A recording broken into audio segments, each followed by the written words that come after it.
Oh, I have a funny, not funny, but I have a story to tell actually. Beautiful. Shall I ask you about it? Because we are Yes. now Yes. live on Facebook. All right, everyone. Hi. Welcome to our live jump on here. I am with my dear colleague and friend, Carolyn Wilkins. And you know me, Laura West. We have this annual event that we love to do every year, and it's coming soon. We call it Spirit Talks. Carolyn and I, how do you describe yourself, Carolyn? I say I'm a psychic medium and a channel. How do you describe what you do? Yeah, I think that's a good one. There's always about 5 million names to describe what it is that we do. But I'm going to go with psychic medium and healer. Great. Psychic medium and healer. That's true. Yeah, Yeah. because we do have that kind of interwoven thing, right? Yes, we do. And it's hard actually to parse it out because so much depends on what's needed. We bring what is needed. Yeah, that's true. A friend of mine is she's revamping her book, and I've read it a long time ago, and I'm a champion of her work. Actually, I'll plug it here, even though it has nothing to do with us. Her name is Lara Waldman, Lara Waldman, and she Mhm. wrote Money Manifestation Mastery, and it's a lovely book for women, men too, but for women to go through this beautiful abundance opening from a feminine perspective, and it really was a Oh, powerful book for me to read a long time ago. nice. And I've since connected with her and done a lot of work with her. So she's rewriting her book and redesigning the back jacket. And she asked me to put a quote on. So, of course, I obliged.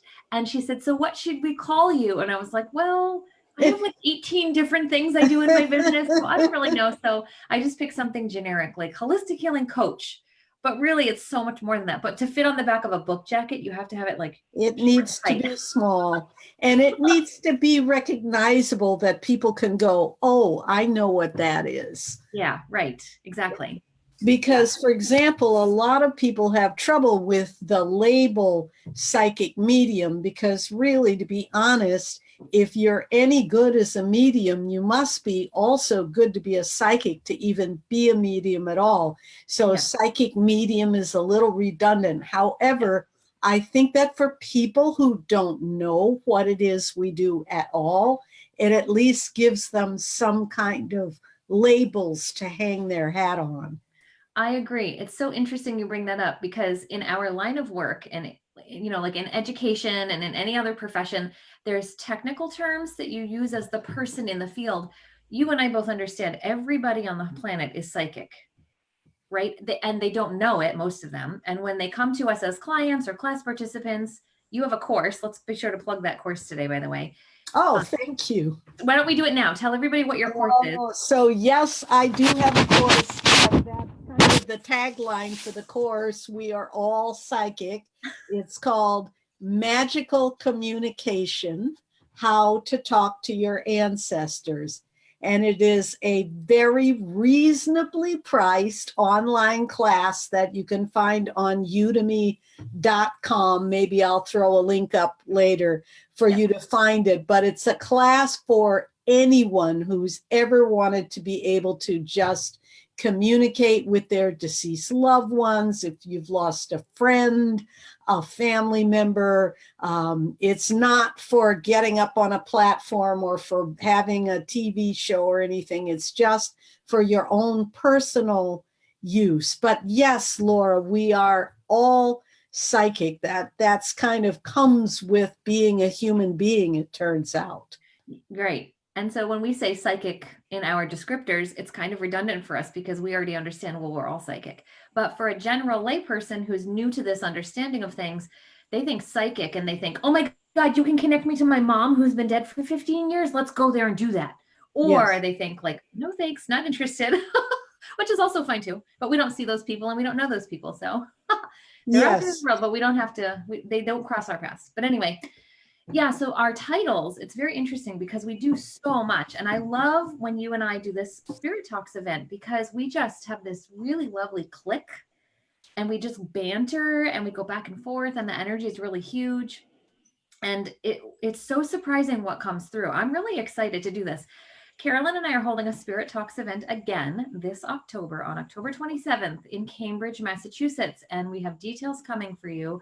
But we will have a live audience of people sitting in the audience with us. And we're also opening this up to those of you who are online with us from far away. And there have been several of you who've been inquiring with me, when are you going to put the tickets up? When are you putting the tickets up? They're coming soon. So just mark your calendars, October 27th. And be sure to put yourselves on our newsletter lists, because if you're on the newsletter list, you will get first dibs. It's first come, first serve. And we might have a surprise for you about pricing structures. So there you go. Yep. And then it'll open up to the general public after that. That's exactly right. I'm so glad you put that so clearly, because yes, this is a really special thing. Laura and I have known each other now, what, maybe 4 years, maybe it's been a little while, I want to say. And I've always felt a deep soul connection with Laura, and I've always felt like, oh, I want to work with her. And the few times that we've been able to sync our calendars up to be able to find a time and space to offer a Spirit Talks event, it's always been amazing. As Laura says, you never know what is going to come through. We bring through ancestors, we bring through guides, we bring through friends. Sometimes we just bring incredible, life-changing spiritual advice. It's a whole kind of runs the gamut of possibility, because we are both very open to whatever Spirit puts on our hearts to speak in this moment. So it's gonna be very special. And as Laura says, you don't want to miss it. Yeah, it's a really lovely way for those of you who have an interest in working with each of us. We have private sessions with folks where we do readings, but if you're interested in more of a group session, maybe there's a it's just a different dynamic for you. So come and join us for a reduced cost in a group dynamic instead of a one-on-one session. Although one-on-one sessions are really powerful because the information is tailored to you. Yeah, no, there's something special about a group. And there's something special also about the community that is built when you sit down and share with a group of people. And the place where we're going to be having this event is not that big. It's not a great big auditorium or something. It's an intimate, cozy space, and you are going to feel the energy, both of the messages that come for you, but also the messages that come for the other people in the group, because it's intimate. You will feel it. I know. I'm really excited. It's going to be such a cozy environment. And somebody was just asking me the other day, how are you able to read for people online if they're not present in the room? And I said, well, it's just like Reiki. Energy knows no space and time boundaries. So you can send Reiki to somebody in California or in Puerto Rico, or last week I was sending it to somebody in Kazakhstan. That was interesting because there's such a huge time change for us. But it's picking up on the vibration of people's spiritual presence around them, or the psychic information that would like to be known to them, or their loved ones that are trying to communicate from spirit form. It doesn't matter if they're across the town or across the country or across the world. The energy comes no matter where they are in the world. And because you and I have practiced so much and we've done a lot of trainings in our lives, we are really adept at reading the information and picking it up and then giving it back out in all the different ways that we do. Yes, that is true. And I will say, in the world of spirit, and we are actually, as Wayne Dyer famously said, we are spiritual beings having a human experience. Sometimes we forget that, but we actually exist in the world of spirit. And in the world of spirit, there is no time. There is no space. Everything is all in the present moment, and it's not a linear thing that can be easily explained. If you've never had a reading before or experienced this kind of thing, I would just say to you, just come and try it. You will be surprised, because it's not what you think it is. First of all, it's not going to be this creepy, scary thing. Neither Laura or I do scary things predicting telling people they're going to drop dead and that we do not believe in that. We don't go there. Our messages are going to be powerful. They're going to be positive because we are bringing through your next steps. We're bringing through what the highest information is for you at this time. And that comes through regardless of where you are, who you are, or any of that. It's pretty amazing, actually. Yeah, it really gives me goosebumps to think that in that space, such powerful, clear messages come for people. I remember last year, people were crying in the audience. And absolutely. Messages for them, but they were so moved by the energy of what was coming through for other people that they were just so emotionally shifted. Yes. It was really powerful. Yes. And it is profoundly healing to know that, in fact, we're not alone. We're not these separate little just blobs of flesh walking around, victim to every sling and arrow. It may seem like that, and sometimes it may feel like that. But in fact, our guides, our ancestors, our spiritual support team is always around us. We're part of a much larger entity than we give ourselves credit for most of the time. Mm-hmm. Yeah, it's true. You know what I learned recently about Wayne Dyer? You mentioned him a few minutes ago. He now is in spirit form, and he is available for anyone who wants to have him teach them, communicate with them, channel to them the love and the light that he brought through on the earth plane when he was alive. Anybody on the earth plane can ask for Wayne Dyer to come, just like a guardian angel or an ascended master or a crossed over loved one, and he will come. So I just heard that little tidbit yesterday in an audiobook that I'm reading. And so now in my next meditative experience, I'm going to sit and bring him through. I'm going to ask him to come, and I'm going to start working with him because I absolutely loved his wisdom and his grace that he had while he was alive here. And it makes perfect sense that he doesn't stop being alive. He's just shifted form. Duh. Why didn't I think of this before? Right. So I'm curious to connect with him and have him come to my work. That is fabulous. I'm not surprised, like you said, because of all the teachers, he was always a person who was constantly working to make his work as accessible as possible to as many people as possible. All kinds of books, TV things, videos. He was on PBS all the time. He was really somebody out there trying to spread the message. So how beautiful. You'll have to let me know what he tells you. Yeah, he'll come through some channeled message of something or other, I'm sure. But we can all do it. Anybody can. Although I think it's nice for people to come and sit in the audience and just receive, right? You can have skills. You don't have to have skills. You can be somebody who's brand new to receiving messages, or you can be a professional like the both of us are, and you can come and be in the audience and be held. It doesn't matter. It runs the gamut.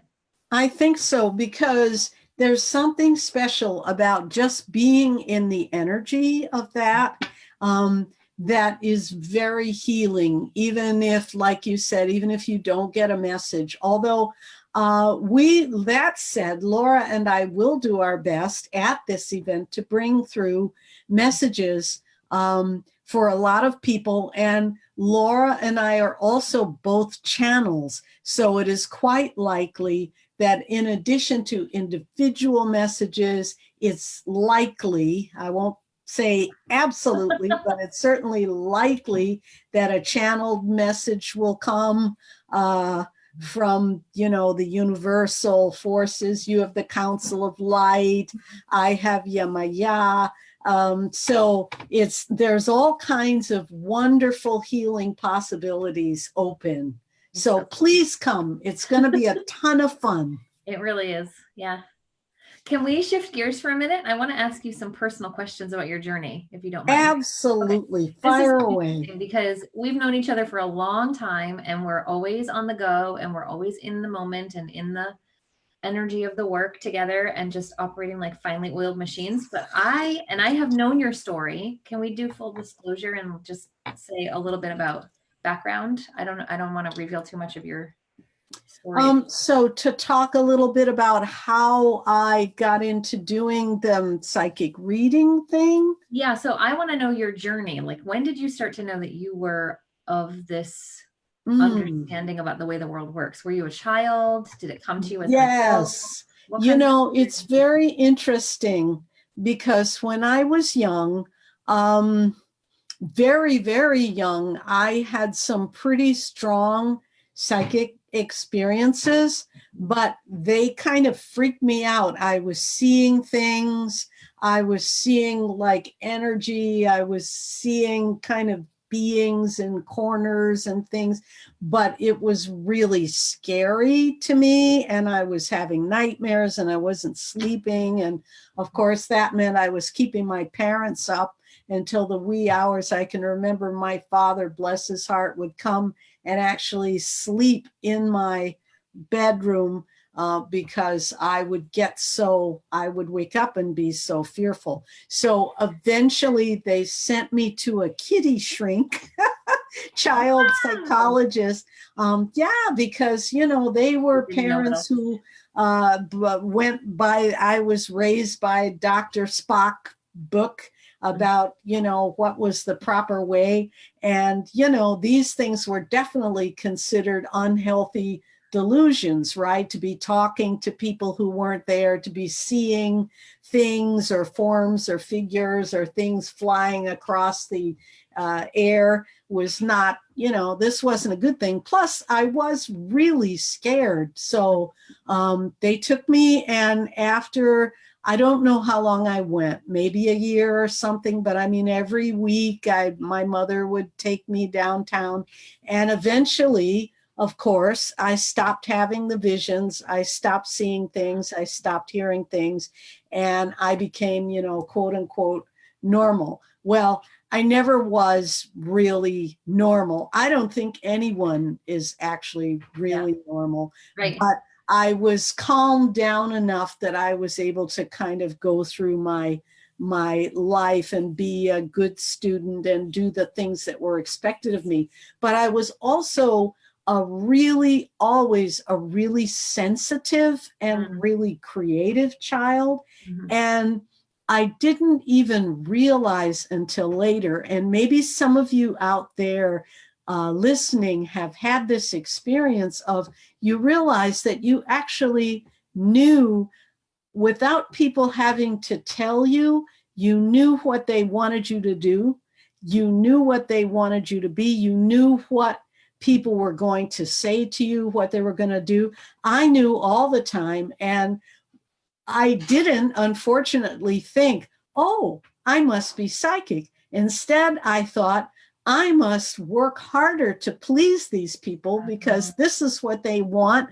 This is what, so I became this ridiculous people-pleasing, dependent on others kind of person for many, many years in my life, until only recently, after I had, given birth to a child and kind of grown up a little bit, then it began to dawn on me that not everyone actually does know what people want before they say. I always thought everyone knew, but no, they don't, do they? So that's when I began to want to explore. And I'd always been very curious about spiritual things. As a musician, which was my training, I went to college to be a musician. You're already kind of oriented to look beyond the physical. Everyone understands in the world of music that inspiration does not come from our just normal physical mind. It comes from something beyond, whether you want to call it God or whether you want to call it the muse or whatever. So I was already oriented that way. And I've also always been curious about different religions, different kinds of spirituality, always wanted to talk to God. When I was a little kid, I wanted to be a missionary. No joke. I wanted to be a missionary. And I used to hold little church services. Really?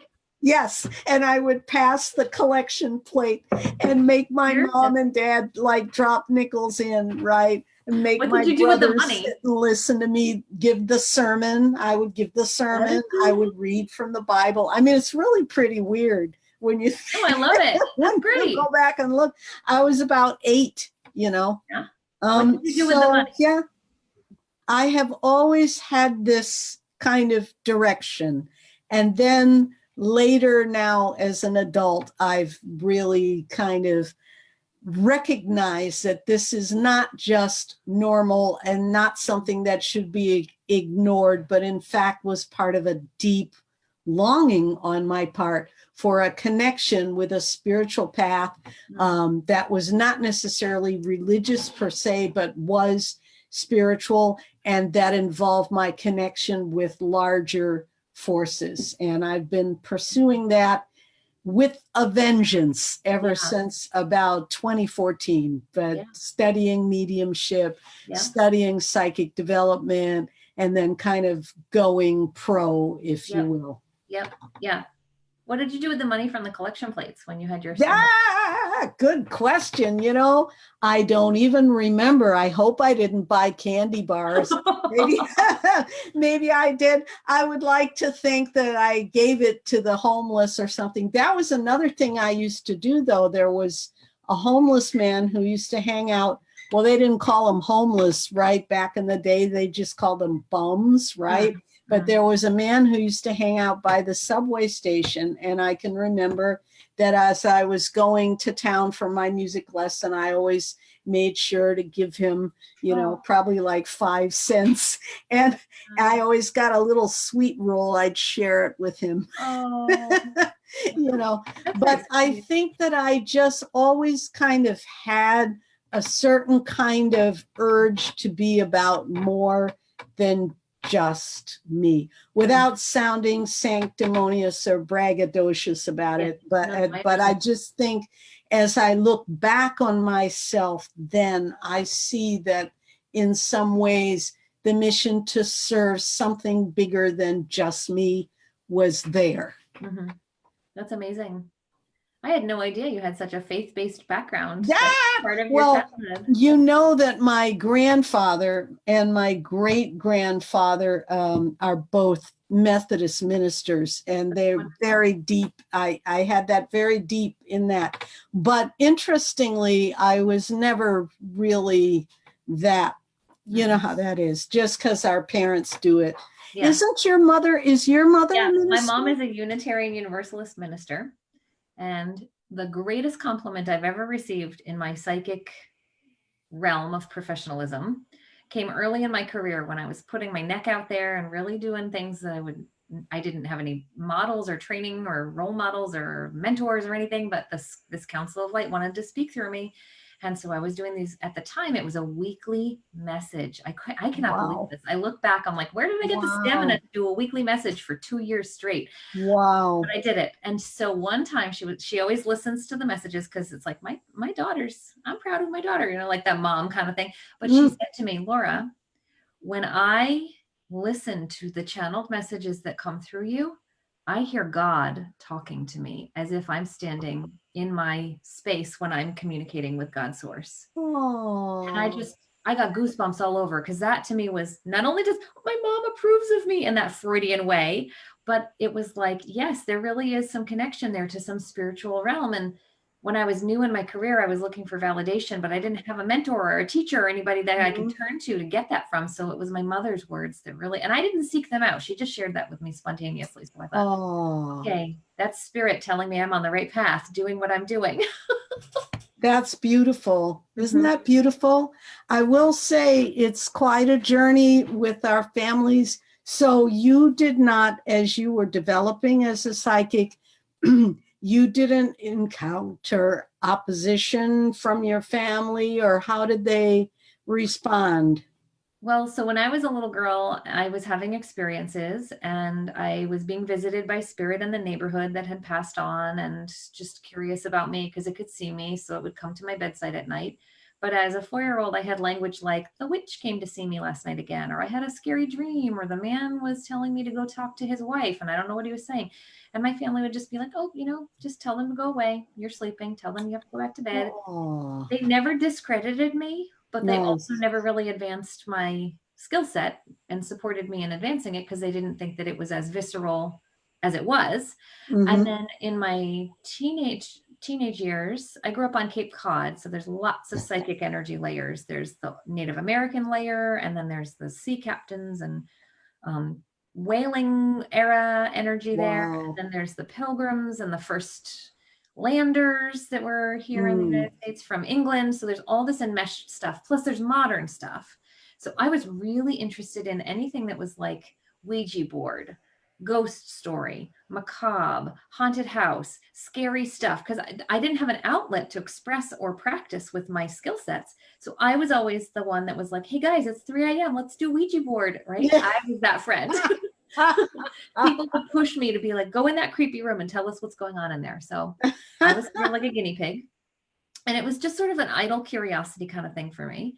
And then in my 20s, I met my husband. We were dating at the time, and we did a ton of traveling internationally. A lot. We traveled a lot for extended periods because of our work schedules. We went to England and Scotland and Wales for 6 weeks.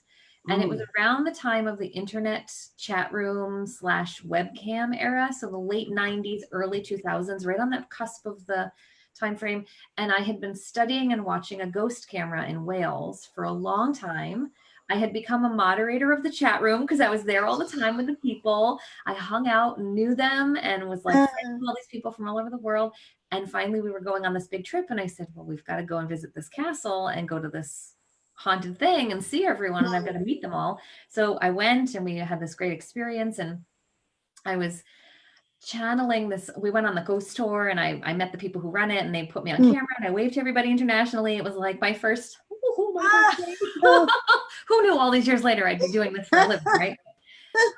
I had all these powerful experiences on that trip. And in that particular castle, I did my first channeled experience with an elderly woman who wanted to speak through me, but I didn't know how to just like talk her thoughts. I thought she had to like actually make me speak. So on the tape recorder, it sounds like I'm having an orgasm. It's so embarrassing because it's like, I was moaning. I was like, because I didn't know how to tell, like, okay, she's telling me this. And I didn't know I could just speak it. I thought she had to come through me and speak it. I have weird ideas about how this worked. But anyway, so we had all these incredible experiences all over the world where we had all this divine stuff happening. And then that particular trip, we came home from that trip, and he said to me, my husband said to me, I don't think this is just a hobby. I think you have some sort of skill set you should develop. And then Spirit was working through him to help me take classes and learn formally and study. And in that year-long study that I was doing, it was a really intensive study. I learned my Reiki as well, which I had no idea that was going to dovetail and come in. I had never heard of Reiki before, but that overlapped with my psychic development training. And at the end of a calendar year, I was really guided by this strong force in my life to open a business. And I was not an entrepreneur. I didn't know tech. I didn't know customer service. I didn't know websites, but I built a website in a week, because when you're on your divine path, these things just sort of materialize. That's right. Go on my website with like, make it go live. This is 2009, right? 11 years ago, 10 years ago, 2008, 2009. Okay. So I press go live on my website, and 72 hours later, my first client, my only client for 6 months, my perfect, most blessed, beautiful client to come and see me for Reiki says, hi, I see you offer Reiki. Can I come? And it's like, oh my God, universe, thank you so much. Right. And it's just snowballed from there. Because when you know you're on the right path and you're doing the right things and you're listening to the yeses, I have to back up actually for a second and say, I had incredible training as a child by my parents to attune myself to the yeses and the positivity of the world. So I never had any fear opening my business. I never had any hesitations. I never had any like, I don't think this is right for me. What if I shouldn't? What if I couldn't? None of that crossed my path. I always just looked at everything with excitement and with anticipation and with this awe-inspiring, gosh, how lucky am I? How joyful this is. I'm really blessed to say that I can make money doing something I love. And because of that framework that I stepped into this path with, I've always been really successful. So when I told my family, it was already after I had been established, because there was a little bit of like, for those of you or friends of mine who are, who've had experiences with coming out of the closet and sharing that you are maybe a different orientation than what your family thought you were growing up, or maybe what your family thinks you should be growing up. I personally don't have that same experience, but I liken my psychic coming out to an experience like that, where I was a little nervous about sharing with people what would their reactions be. And people were really nice to me and my family. If they didn't understand what I was talking about, they were just kind of quiet and were like, okay, cool. But then over time, some of them would sidlet up to me at like holiday parties and stuff. And I had this experience in 1972 that I've never told anyone about. Can I just talk to you for a second about this? That was fascinating for me, because I've now had the pleasure of hearing all these different generations in my family come and tell me these stories. And we know now in our training that we both had, psychic stuff runs in families. So this goes back generations, and none of the other people in my family have chosen to take their work public like I did. Right. And turn into professionals, but they're all just as talented. Isn't it amazing? I have to say and you are blessed, by the way, with having had that kind of support in just believing in yourself from an early age, because I do think that is enormously important. And one of my biggest challenges and journeys with mediumship and with the psychic work is that same thing. You have to be able to trust what you get. Spirit is giving you downloads. They're giving you inspiration. They're giving you ideas. They're giving you words to say or things to do with your hands or whatever it might be. But you have to believe in yourself enough to be able to say, well, okay, I'm getting this to say these words, so I'm going to just say them, even though I don't know how it's going to turn out or whether people are going to like it or not like it and all this. And that was a big challenge for me for years. And I think that that's why I have not fully developed. And I would like to say I'm still in the process of developing even now.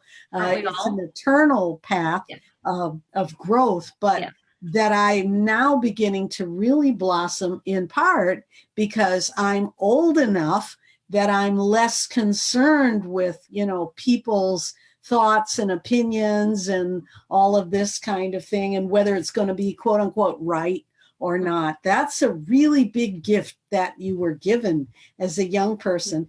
And I will say also that it is funny how sometimes when we finally do come out with our psychic stuff, then people do come up to us, and it turns out that all along they've been having experiences and they've been having these moments, but they didn't have a safe space to really talk. And there's something about the service that we provide by being open and out there with what it is we do, even at the risk of being thought an oddball or whatever, that it gives other people freedom to go, oh, hey, wait a minute. You know what? I used to, when I was a little kid, I had an imaginary friend, all that kind of thing. It's been so inspiring and humbling all these years to have all these clients that have come through and all these different variations of classes that I've taught with people who've taken classes with me,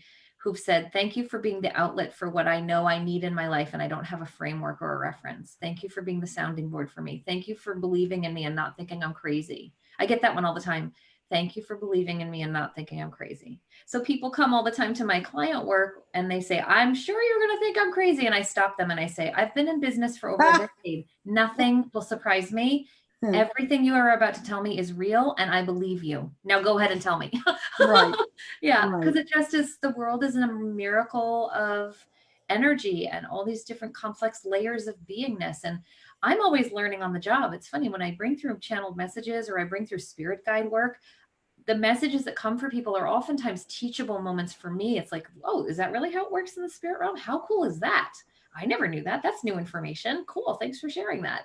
And I take that and then absorb it into my colloquial training of my lens for how to share with other people. But it's always a blessing and it's always a journey for sure.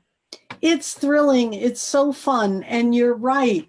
The things that come from our clients, for me as an educator, I've been a teacher at Berkeley for like 30 years. And inevitably, the issues that come and the things that people bring, they're coming because I also have something that I can benefit from the experience, something I can learn, some way that through helping them through a problem, I'm also learning and growing myself. So yeah, I know that you teach a lot of psychic development classes, and you also teach about, I know you also do the essential oils. You have that as a whole thing you do. And then you also do Reiki still, right? Yeah. It's interesting over the years, all these different iterations that have come into my business. So I'm a psychic medium and a channel, and I work with essential oils and herbalism. And I also work with Reiki, which is energy medicine. So I tell people I work with spiritual medicine, energy medicine, and plant medicine. Those are my three Ps now. And there's all these spin-offs that come under that umbrella to like parse it all out. So let's do this. Why don't we share with everybody how they can find us on the internet? And we'll do one last reminder, mark your calendars for October 27th and put yourself on our newsletter lists. Carolyn, share with everybody your information so they can find you on the internet and they can put them in your newsletter. Okay. Thank you, Lorna. That's keep us on point, ever the teacher. So I can be found at www.carolynwilkins.com, CarolynWilkins.com. And pretty much my whole life is up there. And once we have our plan for the Spirit Talks event, there will also be a link for you to be able to purchase tickets for that as well. It's coming soon, so be soon. On the lookout, everyone. And you can find me at divinelotushealing.com. And sometimes if you do a Google search for my name, Laura West, and the word divine, sometimes I come up that way. This past summer, I recently went through a website upgrade and a technology change, and the mapping of my sitemaps changed completely on my website. So if it doesn't come up right away, just type in Divine Lotus Healing and see if I come up that way. Because I'm building my way back up the ranks of the pages, I suppose, although I'm probably already there. I don't know. I just let Spirit handle it all and I don't worry about it. That's the best way always. I know. It's always been the way that I work. So I'm really excited, Carolyn. This is going to be such a fun event. I am really looking forward to doing this with you. I'm buzzing because I know it's such a juicy and heartfelt and authentic and moving experience for people who get to be in the audience with us. And we don't necessarily know what's coming. So it's nice for us too. It's like, we have no idea. We have no idea. It's going to be an adventure for everyone, but what I do know is it's going to be fun. It's going to be rich. It's going to be healing. It's going to be at a very high vibration because that's how we roll. That's true. All right, everybody. So we're going to say thank you for now, and we will come back around with newsletter and social media status updates around the event specifics. So keep watching and staying tuned. As we get closer, we'll post specifics. Okay. Bye, everybody. Talk soon.